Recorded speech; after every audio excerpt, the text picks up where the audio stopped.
Hi, welcome to this episode of Prophecy for the Last Hour. My name is Liz McGee, and I have meat prepared for the dinner hour.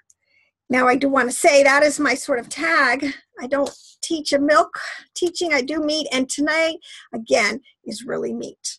So I'm going to do part 2 on sex and the serpent. So I just want to give everyone a heads up. This is for mature audiences only, and you know, if you got kids in the room or whatever, make your own best decision. So we're going to go right into the word, the meat of the word here. So I have been, teaching on a series of the masculine and the feminine concept of in Elohim. There is the left side and the right side. There's a masculine and a feminine binary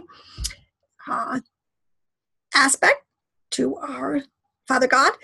There is also been teaching on the serpent and the garden story, Genesis 3:15. What exactly was this apple? What was this episode that went on that caused death and such huge ramifications for Adam and Eve and the serpent and the rest of us, the whole human race? So we're going to go right into that. But before I do that, I wanted to just as a preface, because I just love the word of Elohim. I love the Hebrew. I love, as I'm beginning to, the depth. You cannot beat the depth, the wisdom, and the knowledge that is tucked into these Hebrew letters, Hebrew root words, verses, chapters, Bibles. You just can't beat it. There is, and just to give you an example, in the very first word of the text, Genesis 1:1, most famous verse probably on the planet, in the beginning, Elohim created the heavens and the earth, right? There's so much packed into that.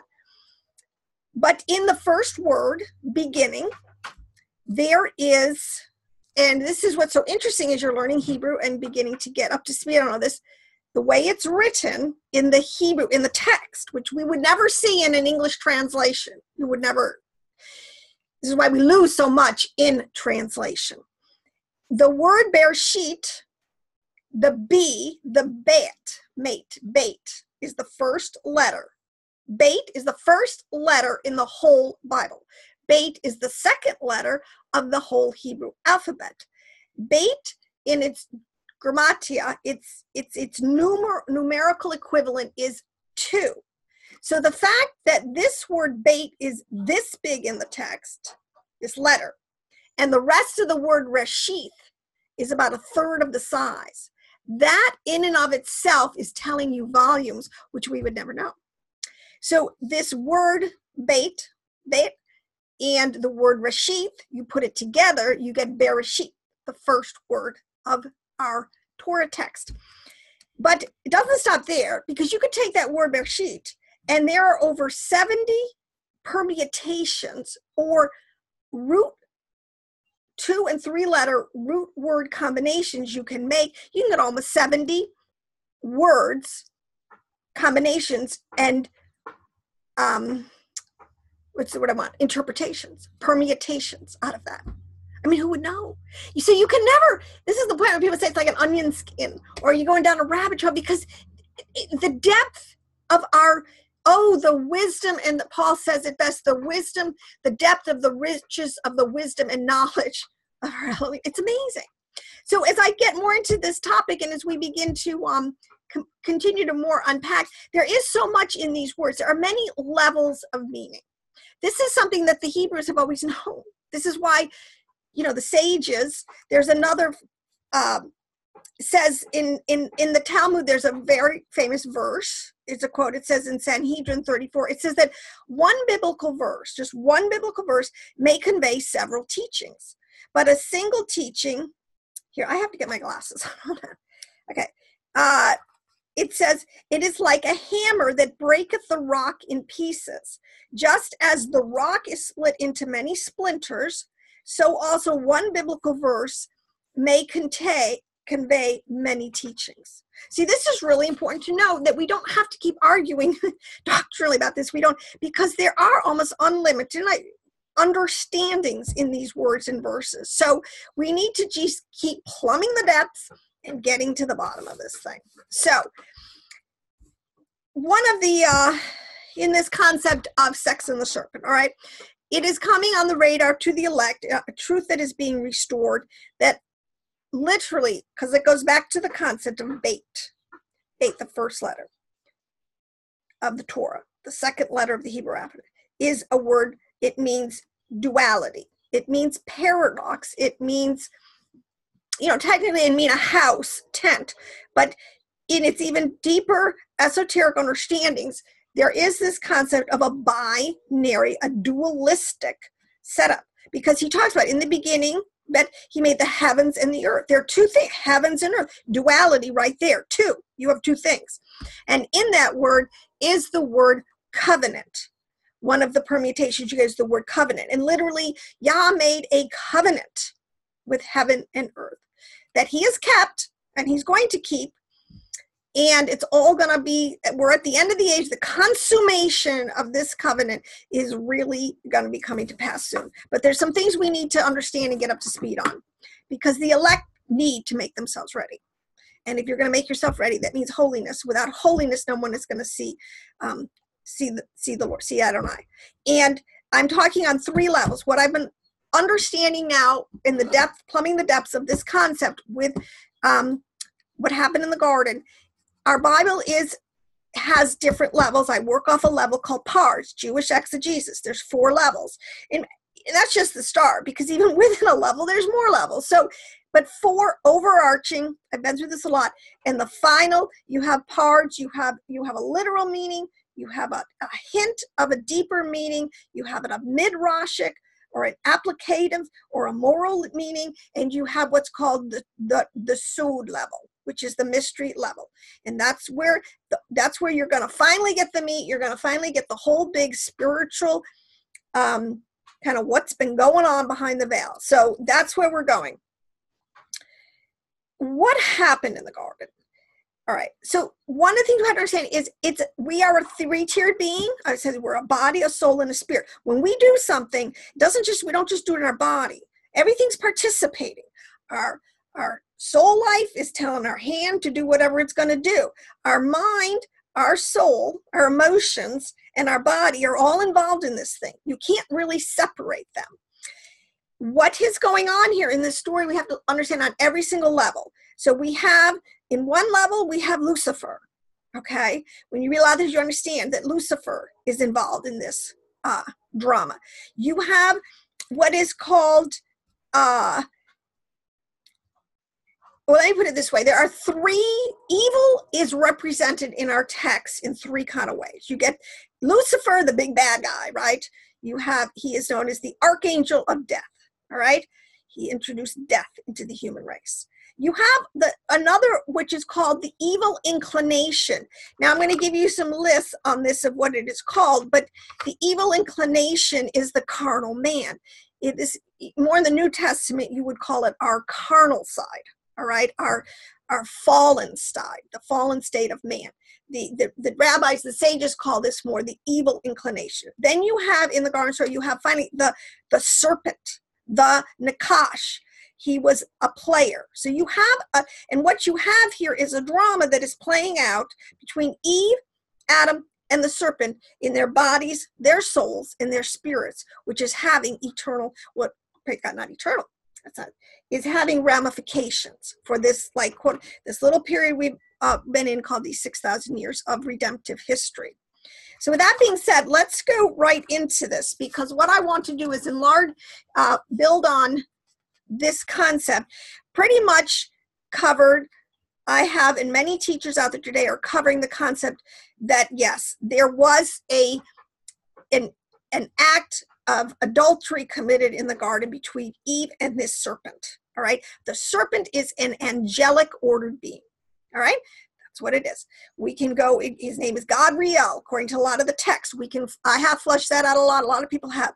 That's a piece of the opponent. So yes, there was an act that created in children, when it resulted actually in, the seed of the serpent and the seed of the woman. That's one way to refer to it. We've had this problem.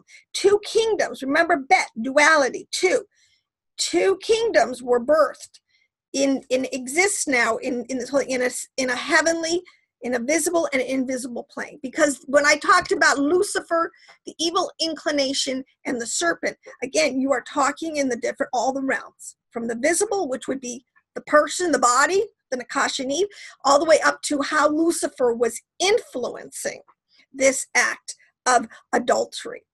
All right, the first act of adultery, the first sin by our first parents, so to speak.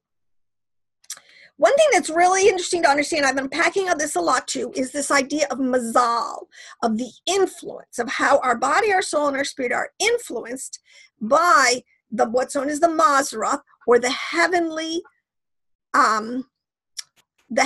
bodies.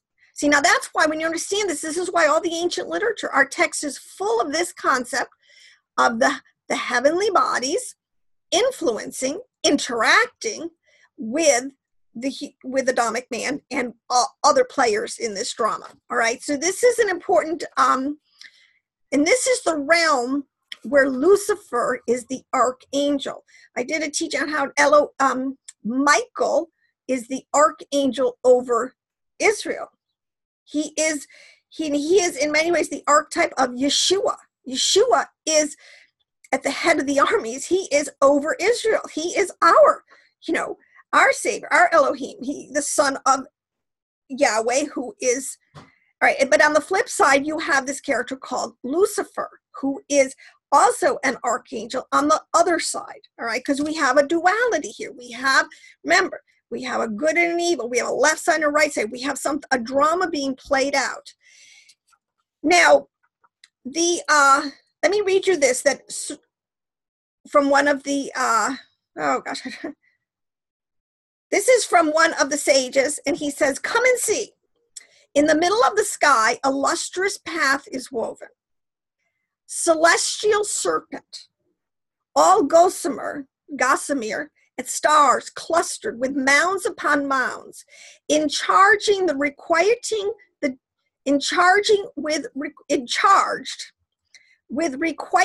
deeds of inhabitants of the world. Similarly, numerous bands of dazzling demons issue from this supernal primordial serpent, by whom Adam was seduced, and they are all in charge with requiting deeds of the world." Let me unpack that. One of the books that, I read, the deep books, you want to go all the way to the Sefer Yitzhar. It talks about this. Leviathan. See, now we can understand Leviathan in one level on the text is referred to, and actually this is the Milky Way. See, as we understand, and this is what I mean, the code words, the encryptors, how these words, what they're really talking about, how we can use those words and plug it into today. This is our Milky Way, is our celestial heaven that is above us, that is influencing us. It not only influences the Adamic man, it influences every blade of grass. I mean, all the seasons. We are living, look at my watercolor here, spring. It is the most beautiful spring day. It is bursting. That influence on the earth was entrusted, so to speak, to the chiefs, the archangels, that celestial realm in the heavens that influences us on that level. Now, I have done a lot of teaching on this. This is what the ancients understood. This is called Leviathan, and there were actually 2 Leviathans made on the 5th day. It's referring to the sea. They're called sea serpents. That's why these translations are so bad. The great whales. I mean, they have no idea what they're talking about. I'm sorry.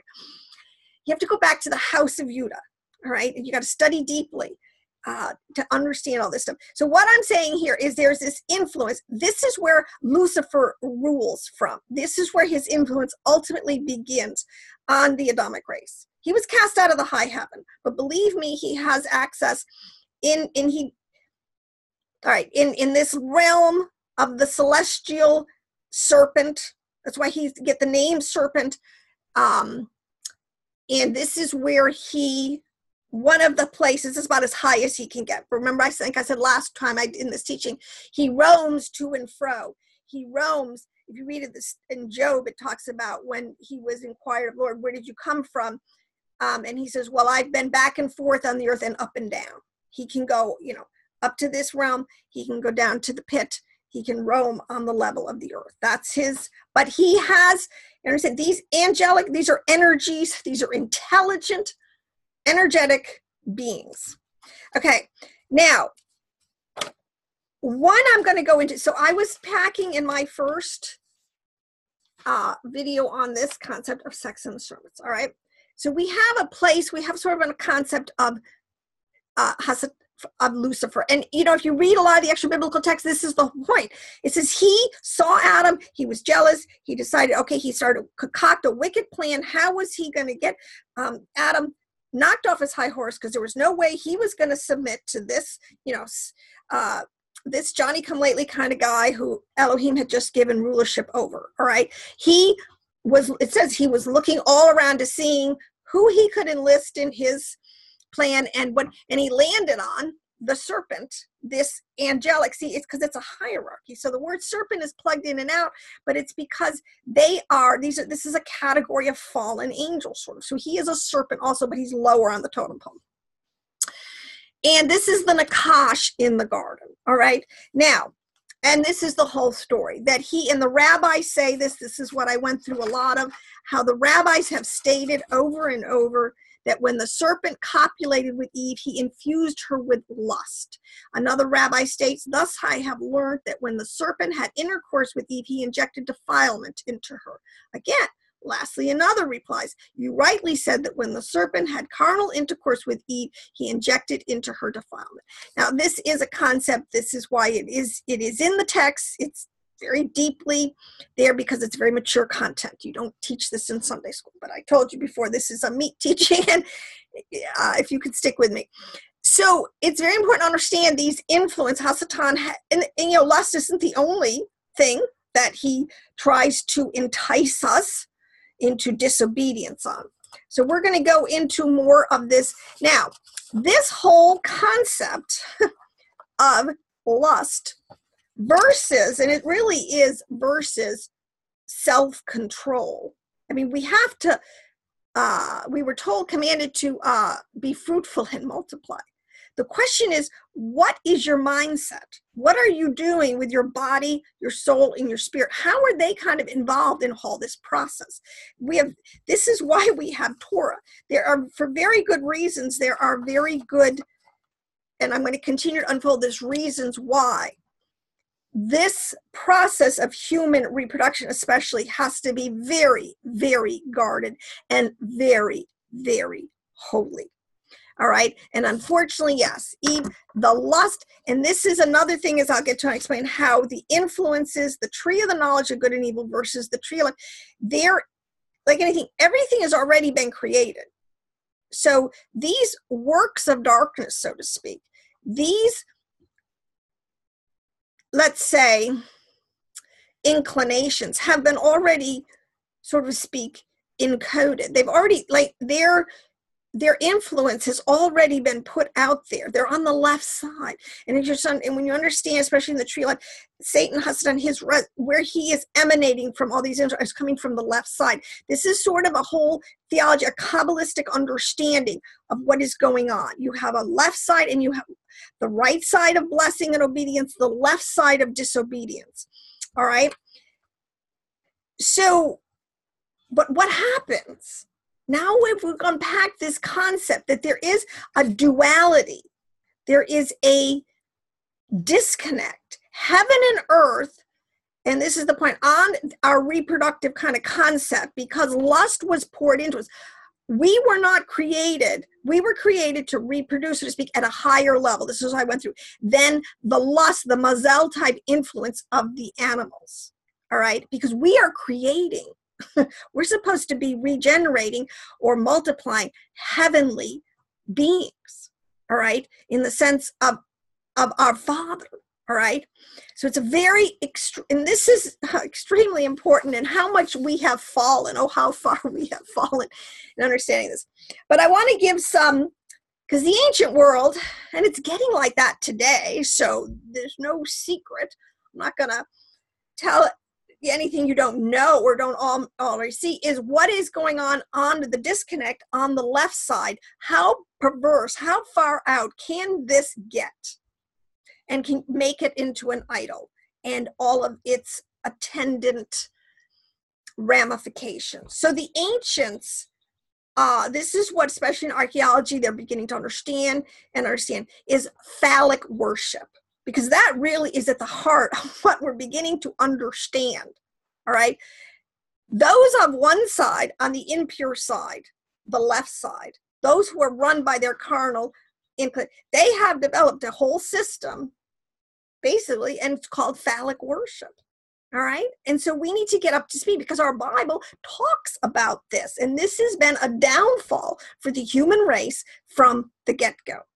So just to kind of paint the picture here, there's an ancient historian, Lucian, who gave the final description of the temple at Hierapolis. So I'm just going to read some ancient witnesses, because really and truly, how would you like your city to be full of this? He says, the magnificent temple at Hierapolis is situated on accommodating eminence in the midst of the city. The porch of the temple is 200 yards in circumference, and within this porch, in front of the temple, are two enormous phalli, each 150 yards high. At the right of the temple is a little brazen man with an enormous erect phallus. See, and a lot of people, if you look at a lot of the ancient, little archaeological idols they find, or even on buildings, is this is called Papias. This guy with this really erect. I mean, it's okay, but what we're worshiping, it's even a little bit deeper. And I'll keep going there. So we've got that in your temple. How'd you like that to have in the center of your city? Similar, and along with this, these images, see, these are what they would erect, images, would be all these rites that they would enact with these images, or with around these images. This is all. Okay, so similar rites and images have been known at other times and places. In Alexandria, a 6-foot phallus was paraded through the streets. Herodotus mentions images with movable phalli in the festivals of Osiris. In Greece, the phallus was carried about and prominently exhibited in the rites of Dionysus. This adultery also the Israelites fell into. This is the same phallic worship as the other nations. And over we read that they committed the abominations of the heathen. So what I have to explain is what, because it's constantly being referred to in the Bible text as the Asherah groves, all right, and what that is and what was going on. So like in 2 Kings 16:3, it says, they did according to all the abominations of the nations. They went a whoring after the gods of the people, a whoring after their idols. So let's flush out a little bit more what we're talking about. Here's one. It says here in Hosea 4:13, it says, they sacrifice on the mountaintops and burn offerings on the hills, under oak, poplar, and terebinth, where the shade is pleasant. Therefore, your daughters turn to prostitution and your daughter-in-laws to adultery. Remember, this is one of the issues with always the pagan temples. There was always cult prostitution going on. I mean, we're just talking, this is ritual orgies in broad daylight. This is a lot of the rites and practices of these religions, all right? And so when you hear the sacrifice on the mountaintops and burn offerings on the hills, mountains are men, hills refers a lot of times to women. So we're having a coded setting of a relationship. Men and women are engaging in these ritual acts under oaks, poplars, and terebinth, which are trees. And therefore your daughters turn to prostitution and daughter-in-laws to adultery. This was going on. Ezekiel 6:9, he says, a whoring after Balaam, when they made Baal Bereth their god. Baal Bereth was a circumcised phallus. For Bereth means cutting. See, and this is how crazy is this? The Israelites, sometimes they would they would circumcise their Asherah poles. See, an Asherah pole is actually an upright phallic symbol. That's what it is. It's a tree. You cut it down, you carve it out, and they would circumcise the tops of it, thinking that, they're going to get away with it because it's a circumcised. I mean, it's like, how dark can your mind get? How can you get so darkened in your mind to think that that is going to fly with Yahweh? Anyways, the image of lust to arouse lustful passions. This is in Ezekiel 8:3. He talks about the image of jealousy which provoked jealousy. They believe some of the times that placed within the Jerusalem temple was in all probability a huge phallus. In their idolatrous passion, they would set up the wood or a tree. See, because this is what Asherah means, tree, of their graven image, and fall down to the tree to worship it. Now, I'm going to get into a little more why they're doing it, okay? There is a philosophy, there is a theology of why you would worship the phallus, okay? And I'll get to that. Saying to a stock or a tree, which is a phallic object carved out of wood, thou art my father, and to a stone, an oblong placed in an erect position, thou hast brought me forth. There were Jeremiah 22:27. That verse where I just said, thou art my father, and to the stone he would say, thou hast brought me forth. Thus they did worship the creature, and the creature is the phallus, as the creator. To put it plainly, a grove, which is a lot of times what our translation uses, or an Asherah tree, is really a tree. And it's the image of a phallus, either as an actual replica or as a simple pillar. The Hebrew word is Asherah, from a word meaning to be straight, upright, or erect. The trunk of a tree, the cylindrical pillar between the capital and the base. Now, we're not free of this today at all, and by any means. It's not as out in the open per se, praise Yahweh. But, I mean, all these obelisks. I mean, look at it, and this is the thing that people are uncovering in the Vatican. Their architecture, you look at that obelisk, that you see the circular, there is a female and there is a male imagery. Okay, the female has her own symbols that are used, her parts, so to speak. But we'll just stick with the phallic when you can't miss that one. But these obelisks that these Freemasons put up everywhere, they know exactly what they're doing, what they're worshiping, what dark law I think that's right. What tradition they are keeping coming forward. Now there is something that developed. So, but the flip side, it was always going back and forth with Israel, because you would have, this is something they had to continually fight against. This is some of the men who opposed this grove worship. See, Israel was no better. They would have ritualistic orgies, and I'll get into a little more how it was. We know the pagans, some of those rites, they would get frenzied. Many of the literature, you will listen to how Canaanite behavior was, how the pagans, there's one in particular, one of the first keys to this type of behavior that comes from those of the serpent seed of the left side, prone to this, is in the book of Adam and Eve. And when Jared is seduced, well, he comes down off the mountain, so to speak. He's in a high place spiritually. Part of this is all allegory. And he goes down to the lower base level of the people, the descendants of Cain in this plain, in this valley, or in this wilderness. And all of a sudden they start ripping their clothes off and having an orgy in front of him, and he's freaked. He's like, what the heck are these people doing? And he cries out to Yahweh. It's like, save me. What am I doing? What am I here? How did I get here? How did I get to this? He didn't engage, but he went back up the mountain. Yahweh kind of saved him and went back up the mountain, but that never left him. This is the beginning. Then afterwards, you read the story about that. This was the first engagement. I mean, the sons of Cain were after the righteous seed line for a long time. And finally, Jared just kind of opened the door. See, this is why the fence around Torah is so important. You have to just don't even let these impurities, these actions, just get even on your radar. But anyways, Some men who opposed this grove worship were Gideon, who destroyed the altar of Baal.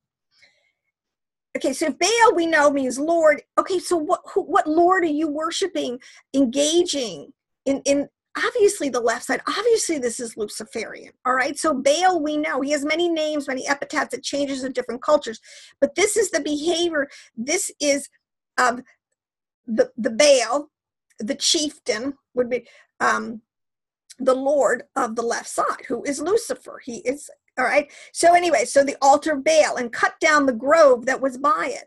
So this is a lot of times what you would have in here. The imagery is the altar is spread out like a ground. It's a flat plane. That represents the woman. All right. We're sort of a flat plane. The men have the upright apparatus. They pour onto it the seed. All right. So if you're going to symbolize, or if you're going to make an image out of this concept, you have a flat plane and you have an upright object. So doesn't take rocket scientists. So they would cut down the grove that was by the altar of Baal, and the grove that was by it. Elijah, who ordered the prophets of the groves, again, to be killed. So here we know, and this is in the northern kingdom, they are starting to totally, again, like the nations, develop a whole priesthood of ritualistic sexual worship. All right. Now, and Hezekiah, who removed the high places. It's another way. High places, if you break it down, is a tall tree, is an Asherah pole. All right. It's high. And break the images and cut down the groves. All right. And who took away the altars of the strange gods and cut down the groves. That was Asa did that. And Jehoshaphat, he took away the groves out of Judah. So this is what we're talking about. This is exactly what is going on. Now, in some of the, so this theology, so to speak, why would you practice like this? All right. What type of perverted thinking would make you ritualize and sexualize sex in such an unholy way? Because it's not clean, it's not pure. Anyway, there is a concept in the tree of life. There is a concept, and this is why it gets really deep, and a pseudo-level understanding is Yahweh did set up a binary system. This is, we're getting back to two, to duality. Two, it takes two to tangle. That is a fact. And the human, he divided man and woman once they were androgynous, but now they became separate, and they started the process of reproduction. So it does take two, so to speak, to tangle. But we have a Torah, this is the whole point, that you can do these things kind of the right-sided way, or you can do them the left-sided way, all right? But because Yesod is one of the, there is an energy, there is a energy or a drive or an inclination for reproduction. It's in everybody. It is in us. All right. This is the point. But who controls who? Do you control your passions, or do your passions control you? And this is where, again, we get back into the concept of lust. What happened to Eve when she poured it? What happened was she experienced lust in all of its sweet desire, so to speak. Then with Adam, and I need to clear this up because this is what is going on here. She turned to Adam. She led Adam into the same type of behavior. She opened the door. She introduced him to this whole carnal, left side way, lustful way, where it's all just just like an orgy of passion. All right.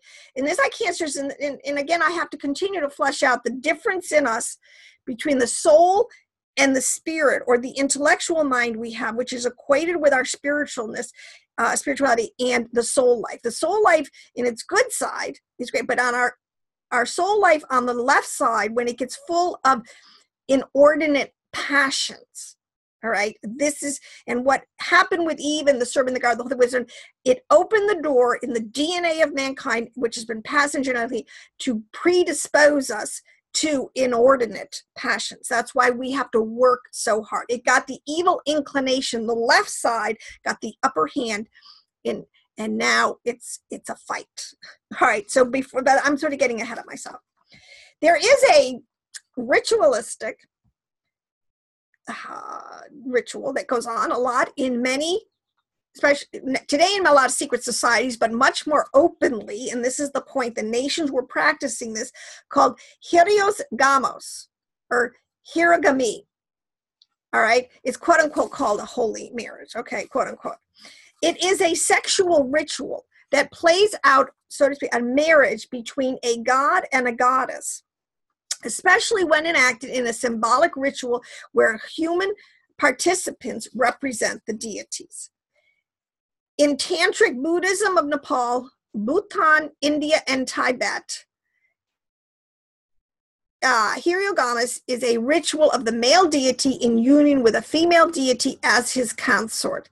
The symbolism is associated with, see, this is with the male figure is usually linked to compassion, and the female partner to insight or a mystical union of wisdom and compassion.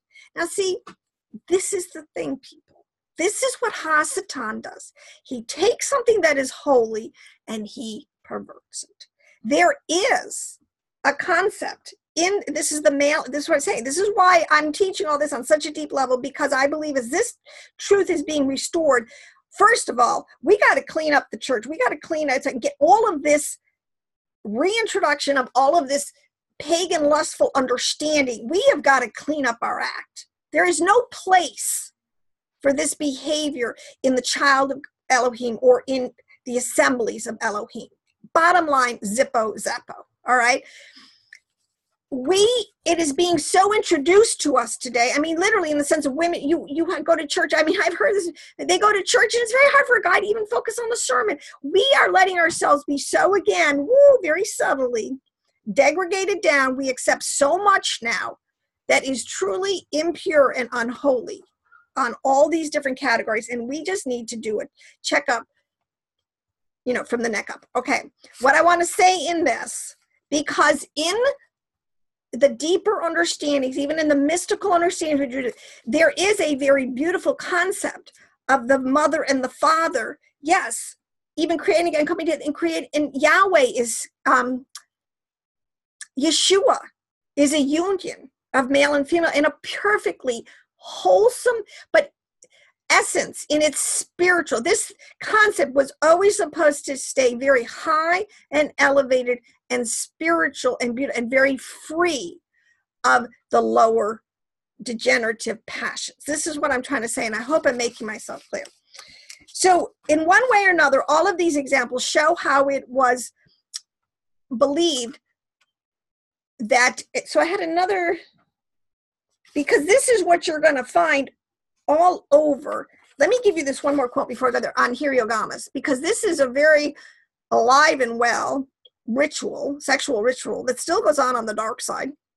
And I have even seen books, on Amazon trying to entice, Christian couples. And I don't know. I just don't really, I'm going to stick with the way, the sages have talked about this. All right. How do I say this? All right. Because see, this is what they'll do. I mean, I have read Freemason books where they so distort. They just flat out lie and distort. I can't believe people would believe this stuff. But anyways, they will say that Yeshua was enlightened like this too. And that Yeshua gained enlightenment from Mary Magdalene. We're talking about a concept of Hiryogamas, sexual ritual played out between two humans, two people. Doesn't matter if they're married or not. I mean, you could pretend you just go into the temple and pick a prostitute and just pretend, I'm doing Hieros Gamos, whatever. But they want to say that Yeshua and Mary Magdalene engaged in this. This is what I'm saying. So he was enlightened too. That Yeshua gained enlightenment from Mary Magdalene. She taught him all of these, the seductive arts in an alchemical wedding. He was a high priest and Mary Magdalene was a high priestess in this hidden occult church. Hieros Gamos refers to the risen Christos Sophia. See, they will take these words. Sophia is wisdom. Remember I said, and in Greek, and Christos, of course, will refer to Yeshua. He has the anointing of the Christ as the embodiment of the inner hierogamic union between the human being and the divine. Hierogamos is the full resurrection of the body to the eternal light of Christos. I don't think so. I don't think ritual sex is going to get you saved or get you into heaven. Okay, I'm sorry. In one way or another, all of these examples show that it was, and this is what they're doing. See this, because I just have to, this is what the bottom rub of this is, all right? This is called, gets into the realm of magic arts. In one way or another, all of these examples show how it was believed that a like thing used ritually. So a man and woman who want to call themselves a high priest and a priestess, who want to pretend that they're two gods, can accomplish a greater, through a greater objective. It was this basis that some tribes engaged in open sexual acts and orgies, believing such would have a magical effect on their own fertility and that of their crops and cattle. This is sometimes called sympathetic or imitative magic. See, and this is the point. It says, since the phallic symbol is the instrument whereby life was reproduced, to set up and honor an erect phallic object was supposed to ensure fertility. All right, this is what, Paul's not kidding when you get darkened in your mind. When you engage in left side behaviors, this is what you can get so dark in your mind that if you think that, you're going to move the hand of Elohim to improve your crops by phallic engaging in ritualistic sex. All right, this is how darkened the mind can become. So anyways, and this is very much, we see this engagement, this behavior, this very pagan abomination, so to speak. This is one of them, because a lot of it's violence. Remember I said in those who practice magic arts, so murder, sexual immorality, lying, who are cowards, these will not inherit the kingdom of Elohim. So it's just pretty clear. Obviously, if you're going to engage in any kind of continual with an Asherah pole and an altar, any kind of ritualistic orgies or sex, that's called sexual immorality. I don't care what other label you put on it. All right. The cuneiform word gi, is the symbol for sexual intercourse in cuneiform, and it means to deflower sexually. In Akkadian, inu means I, and is combined with the symbol for deflowering sexuality.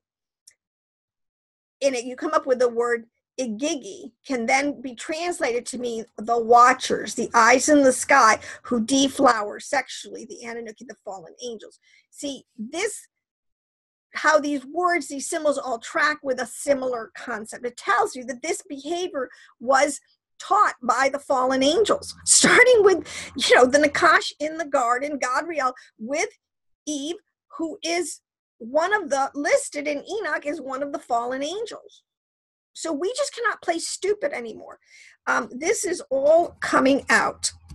Now, and again, this whole idea of the Asherah pole is related. The King James translates it a lot of times as a grove, a wood, or a tree. Sometimes it's translated as a terebinth tree. When they're always talking about these Asherah poles are getting hewn down, cut down, uprooted, burned, this is what they're talking about. They're going to cut down your idols, all right? These idols, this is part of the thing. Imitative or sympathetic magic. You put a symbol, you put an icon, you put an idol of what you think you're connecting with. And they think, and there is, see, this is the point. This is why we're told, I'll tell you, get rid of everything occultic in your house. You think you got any phallic symbols in here, get rid of it. Because their unholy objects can attract unholy spirits. It's just a law. I'm going to get into that with a couple more things here. So it talks about this in 1 Kings 18:19 with Elijah. He cut down the 450 prophets of Baal who worshipped at the altar, and the 400, it was probably 450 male prophets and 450 female prophetesses, because it had the prophets of Baal and the prophets of Asherah. So you got an Asherah pole, which is an erect penis, and you got the altar. So you figure it out. All right. This is in Judges 6:25. Again, he cut down the altar of Baal and the Asherah pole that was beside it. 2 Kings 23:14, it talks about the high places that were cut down. In 1 Kings 14:23, it talks about the pillars and the ashram on every high hill and luxurious tree. And this way you have to understand, high hill and luxuriant tree, this is a lot of times, they have these words called to be men and women engaged in, because seriously, this is why a lot of times these idioms, these in this category would be idioms, are used to kind of cloak or hide or adult themed content. I mean, you can't have a 5 or 6 year old with a purist reading of this, and this is adult understanding. Like I said before, you tell your kids this story about the birds and the bees, whatever, but you wait for the mature understanding for people who this is mature content. All right, I hope I'm making that really clear. That is the way our Bible is written and should be read. If we are ready for the meat, that means we can grow up and we can handle this. Now, I want to talk about the evil inclination, because as I said, so let me just go again, why there would be these rites that they would hope would induce or make the gods favorable to them for fertility, so that they'd get better crops, because you have to understand, everything reproduces this way. This is the whole concept of sexual reproduction, which much of nature does this. You need to have, so they would worship the creature, or otherwise they would worship this process, and they developed what was called imitative magic, which I just sort of went through. So this is kind of this whole larger concept of what is going on. But the animals, this is by human beings, okay?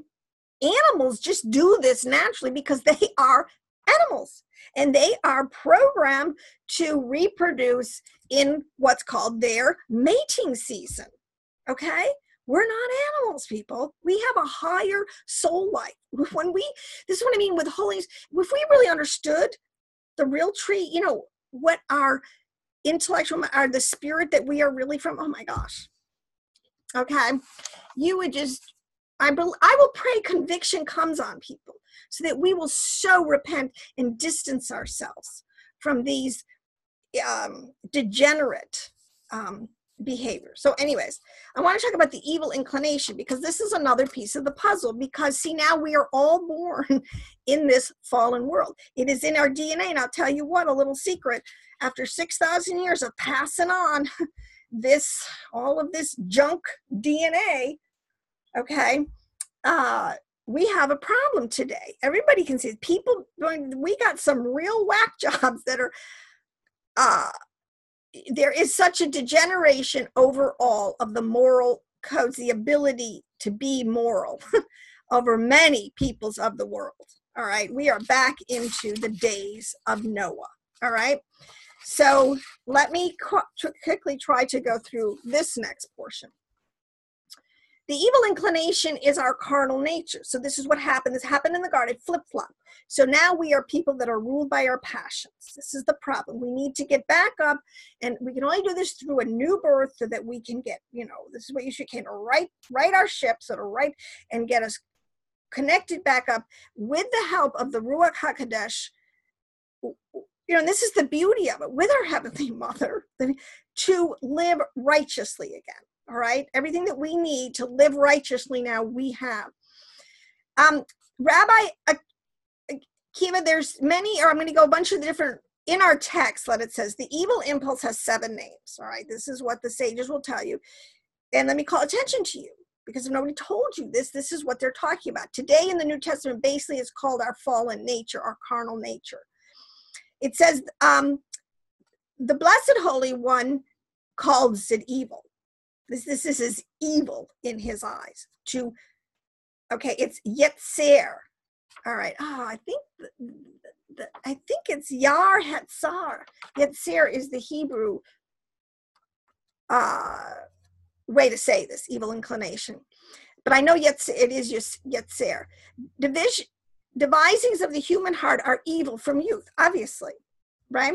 Moses called it the uncircumcised. As is said, circumcise the foreskin of your heart, all right? The heart is the seat of our emotional soul life, our passions, our appetites. If you look at this word up, your soul, it's our passions, our appetites, our animation. It is the first response level of our being that is really very close to the animal soul, all right? And we are to, quote unquote, circumcise the foreskin of our heart, according to Moses. This is the kind of the whole symbolism behind circumcision.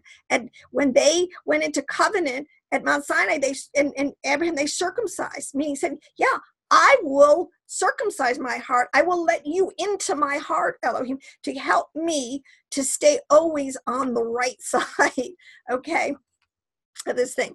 David called it impure, as he said, a pure heart create for me. Help me to overcome this fallen, portion, and help me to have this clean heart before you, which implies that there is an impure one.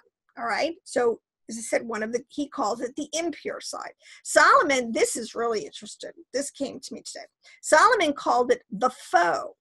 And as he said, if your foe is hungry, feed him bread, and if he thirsts, give him water.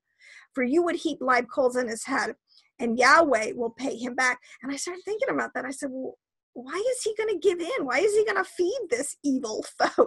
Then it dawned on me, and this is the point of the whole, especially I think of the Essenes, who really lived in a very high state of holiness.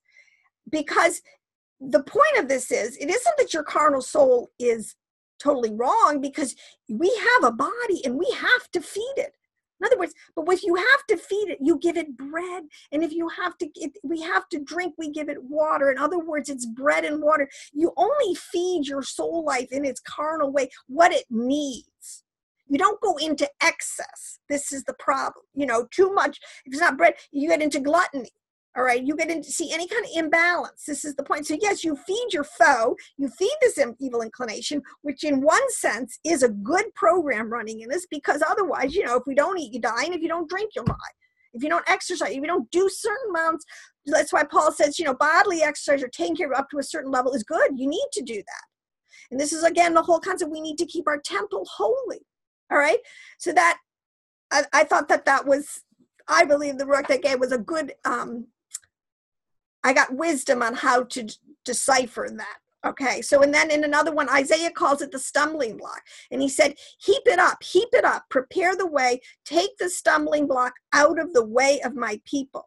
All right, and that's always the cry, that Israel would be a holy nation. They would not live according to their path. They had an entrance. The Torah was given to them, which was a surefire road, to keep them from this evil inclination. Ezekiel called it stone, as is said, and I will take away the stony heart out of your flesh, and I will give you the stony heart out of your flesh, your heart, your inner man, and I will give you a heart of flesh. So in other words, the stony heart is one, you just don't hear.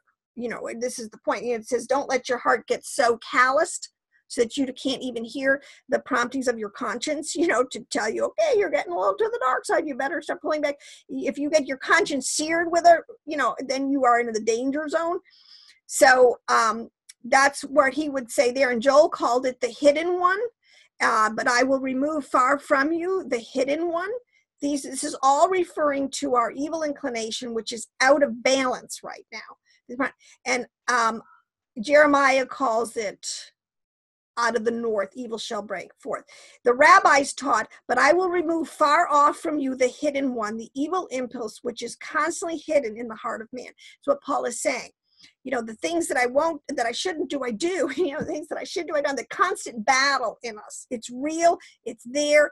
The only antidote. This is why they call Torah is the great antidote. All right.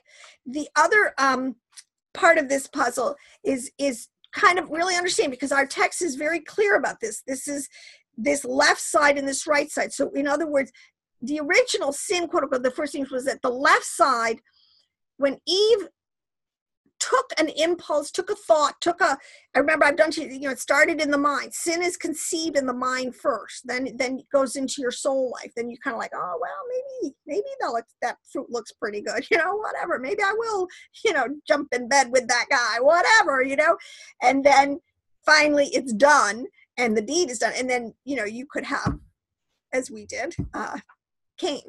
Okay. So the Adam, it's called here from, let me give you, this is from 2nd Enoch 30:12. It says, when Elohim created Adam, and he said, and I called his name Adam and showed him the two ways. Another word I was going to say is it's the two ways. The Essenes, this is all over Dead Sea Scroll literature.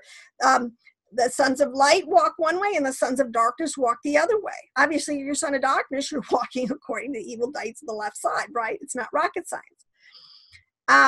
And showed him the two ways, the light and the darkness. And I told him, this way is good and that way is bad. See, Adam knew. That's why they say that Adam knew. See, Eve was seduced, but Adam knew ahead of time where he was going. All right, let me start again here. And I called his name Adam and showed him the two ways, the light and the darkness. And I told him, this is good and that is bad, and that I should learn whether he has love towards me or hatred, that it be clear which it is, that does he love me? Remember it says, if you love me, you will obey me. For I have seen his nature, but he has not seen his own nature. Therefore, not understanding it, he will sin. So in other words, this is sort of what we're all put into. It is a test. If you love me, you will obey me. If you love me, you will keep my commandments. If not, this is why the Luciferian motto is, do as thou wilt. Do as thou wilt. You make up your own rules of engagement, your own moral code. Well, that's not the way it is for a Torah for a holy person. Here there's another, this is also the concept, I want to say this, in Revelation 14:8. It says, the second angel followed, saying, see, it has fallen, Babylon the Great has fallen, who made all nations drink the wine of her sexual immorality, which brings wrath. This is where, when we get finally understand and believe that there is a sewed level of understanding, these words are coded. Babylon, I'm not saying there's not a literal city of Babylon, that his history has, the righteous, the Old Testament dealt with, we deal with now, whatever. But the Babylon in itself is a code word for this left-sided Luciferian behavior pattern, right? This is really what it is.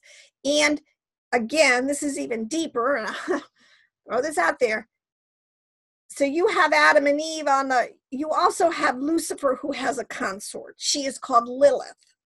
So this is why it talks about her sexual immorality. This is some really deep stuff, and I will get there. I'm trying to lay this out precept by precept. But Babylon has fallen. The evil inclination, the work of Yeshua is going to reach a point where this is going to end. The time of the evil inclination, or the God of this world being able to have this upper-handed influence over humanity, is going to end. And you better repent beforehand if you want to be in the role that's called up yonder. And this is why on the flip side, it talks about the 144,000. These are the ones that are not defiled with women, for they have kept their virginity. And this is many levels of understanding. But truly, any saint of Elohim in the last days, you better have control of your sexual passions. And you better be living in holiness, whether you're male or female, whatever the state is, single, widowed, married, whatever. There is a state of holiness in all of this. So here it says, if a person, and this is the good news. I have some good news. This is where faith comes in. See, this isn't why it says that he did not leave us Well, he didn't leave us Torahless. This is why he gave us an antidote. He gave us the Torah. He will help us. This is what grace is. He understands that we're weak, and this is a huge foe. Lucifer is nobody you really just play with. He is powerful, but we have an advocate. This is, you should understand this is why you're going to say, we have an advocate. In the Old Testament, they had an advocate, a helper, the Ruach on our side to help us. And it says, so if a person comes to purify himself, he is assisted from above. This was always the promise of Elohim. He said it to Cain. He said, look at Cain, if you would have come to me. Elohim wasn't stupid. He had to let Cain make his own decisions about murdering his brother Abel. I mean, he knew what was going to come down, but because he had created everyone, this volition is there. That's another.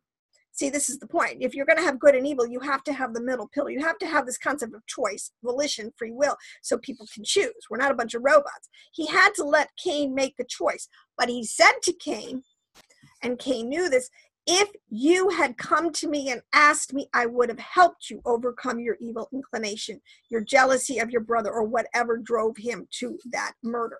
The first murder. So it says if a person comes to purify himself, he is assisted from above. Adonai's assistance encircles him, and he is protected. He is called holy. If a person comes to defile himself, numerous bands of dazzling demons lie in wait for him. They all hover over him, surrounding him, defiling him, and he is called impure. That's why they all go in front of him proclaiming, impure, impure. See, this is something also in Leviticus, why they would be saying this, because the point is, if a person asks for help, because you will get all the help you need. If you want to just, that's why it says those who love the darkness don't come out to the light because they want to stay in the darkness. If you want to do your wicked deeds of darkness, fine, have at it. You will pay for it in the end. There will be a reckoning, but the flip side is if you want to come into the light, there is help. Adequate help, so that everyone be without excuse. This is part of the concept also that Paul is saying, and faith is part of this. See, this is why I say, I do absolutely believe in works, what's called works righteousness. Faith without works is dead. Faith without works is dead. Did I say that right? You got to have both, because faith is what activates the grace that needs to come to you. Look at it like this way. It's a flip top. So in order to open up that funnel of grace to come to you, you got to flip that pipe open. All right. Your faith is what flips open the pipe, so to speak. And then he can pour into you the grace that you need to overcome. It says here in 1 Corinthians 7:14, the unbelieving husband is sanctified through his believing wife. Or conversely, the unbelieving wife is sanctified through her believing husband. Otherwise, your children would be unclean, but now they are holy. This is one of the points, and I'm hopefully going to get to the end, that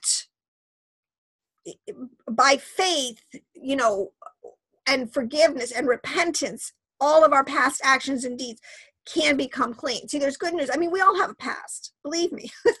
One of the first things that came to me, I remember this, oh my gosh, I have to tell you, I'm embarrassed.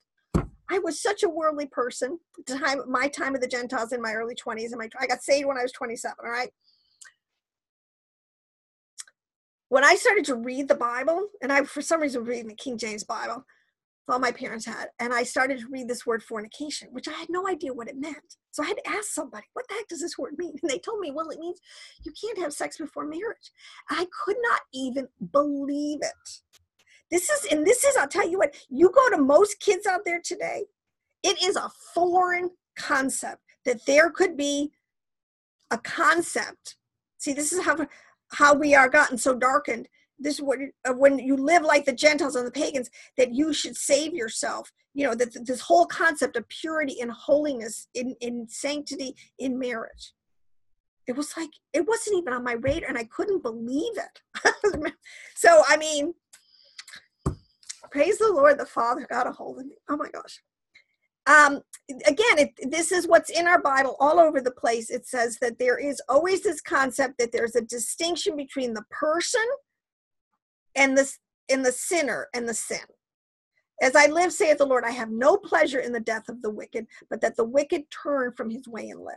See, this is why when you begin to understand, especially in the tree of life, the greatest emanation that is flowing out from the Father is what is called loving kindness and tender mercy. Right after, let me put it this way, in the tree of life, in the Sephirah, right after you get into wisdom and Hokmah, which is the principal thing, everything I'm giving you is higher, I believe the highest level of wisdom and knowledge of the why a lot of our Bible is coded the way, what this means.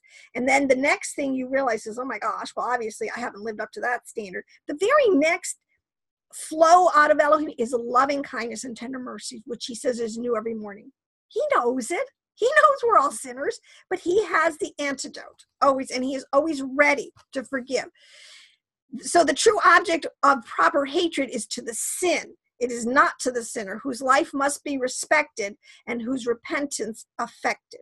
And that is why it is always forbidden to rejoice at the downfall even of sinners, whom it is proper to hate, but in the sense you hate the sin that has caused destruction in their lives. So what I want to get into, I was talking about the evil inclination to do a quick little recap, like in the Babylonian Talmud in tract Shabbat folio 146, it says, why are idolaters lustful? Because they are. This is, look around you, right? Many of us once were, it says, like, and don't be so high in mind, but you were once an adulterer and a luster and a fornicator and all this stuff, right? The Israelites who stood at Mount Sinai, because of receiving the Torah and living it, this evil inclination was departed from them. The idea that the serpent infected Eve, or and then conversely the whole human race, because believe this is what we have to understand. Our DNA, junk DNA, all of our actions are. See, this is another thing we need to understand. I think science is beginning to say, we build up. I mean, this is the whole concept of it weakens our genes. We pass on. This is why you people, the phrase, the apple doesn't fall far from the tree. Believe me, we are passing things on. It says here, the Holy Blessed One, it says he did,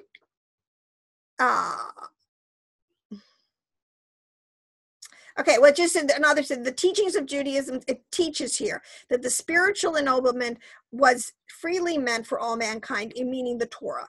This, and even in the Torah, the Jews, or not, the Gentiles always had, see, there's another piece of the puzzle. They had the Noahide laws. It wasn't like they were left lawless. It has been around in the Noahide laws, and I've talked about this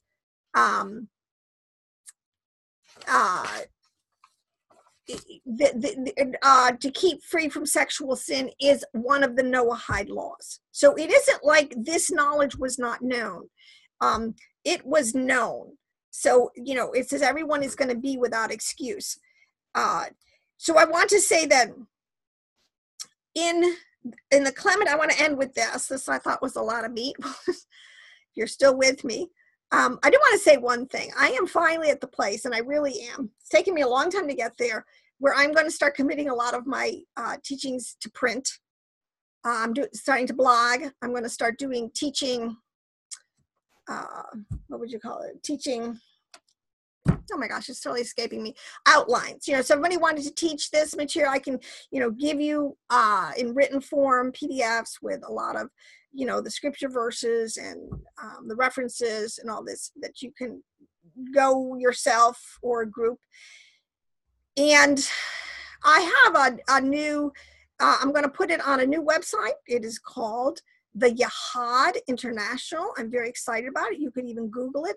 You would just Google theyahad.net. Had means oneness. And there is an awesome group. I think the elect are coming together, where we're coming together. We're pooling our understandings, our deep researches. We're not necessarily all in 100% agreement yet, but at least we're understanding that, wow, there are all these 70 levels of interpretation. Why are we arguing? Let's just keep working it in love and in unity. Why do we give up all the great fellowship that we can have with each other just because we're not all on the same page yet? We will get there. But in the meantime, so anyways, you can go to the yahad.net. I don't quite have a blog up yet. You can begin to explore this site. I'm very excited about it. got a great bunch of people now to run the race with. So that is really coming. So I want to end up with this. This is a quote from the Clementine Homilies, chapter 9. And it says here, conceived in sin. Because this is, the flip side is what is the antidote with this? Because, you still want to have progeny. You want to have children. Well, children's going to involve, getting together. So we always have to be in our God, but Judah, or the knowledge has been kept in the house of Judah. And this is Kepha, who was a Jew. He was a fully initiated, Essene Jew, the chief apostle of, talking about Peter, the chief apostle from Messiah, right? He said, conceived in sin. From this, therefore, sometimes the result of any person's acting incontinently, which means disobediently, and being willing not so much to resist, right? To not to resist the evil inclination, but to yield to it, to give harbor to these impulses in and out of itself by their noxious breath and intemperament, ill conditioned and diseased progeny is born. Isn't that sad? That we could actually be responsible for the sin nature that continues on even in our own families. For while lust is supposedly gratified, but no care is taken in the copulation, undoubtedly a weak generation is affected with the defects and frailties of those demons who instigate these evil deeds. And therefore parents are responsible for their children's defects of this sort because they have not observed the Torah of intercourse.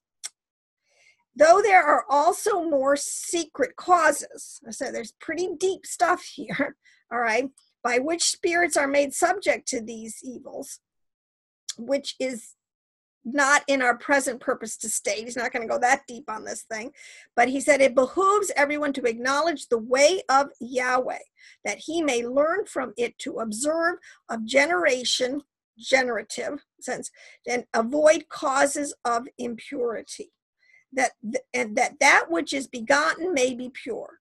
For it is not right that on the one hand, in the planting of shrubs and the sowing of crops, a suitable season is sought for, and the land is cleansed, and all things are suitably prepared, lest the seed that is sown be injured and perish. And maybe I'll pick up this. This is such deep stuff, because this is the whole idea that even when you farm, it's like Yahweh said, look, don't you get it? When you farm, you prepare the soil, you wait for the right season, you clear the land, you do all sorts of things so that when you put that seed in and it's in a safe, protected. This might be kind of crazy, because it's like that was the Garden of Eden. He made a safe, protected, beautiful place for which Adam and Eve to be fruitful and multiply, in a place where it would have been all bliss. Everything would have been from the right side, would have been good and holy and pure. But when we give into these defective frailties of the left side of the evil inclination, we just have no idea how, even in the generative of our own children. And I guess I've seen church, we wonder why even in the church 3%, they say, of the kids, even Judah will give this statistic, the Christians will give this statistic, 3 to 5% of our children are following the Lord after about 3 full generations of complete degradation down of Torah living. You figure it out. So on that note, I do ask that Yahweh would have mercy on us, that he would hear our cries, and that we would have this repentant heart, and that we would clean our land, and that he would give us the grace before it is too late to do this. In Yeshua HaMashiach's name, I pray for all of us. Amen.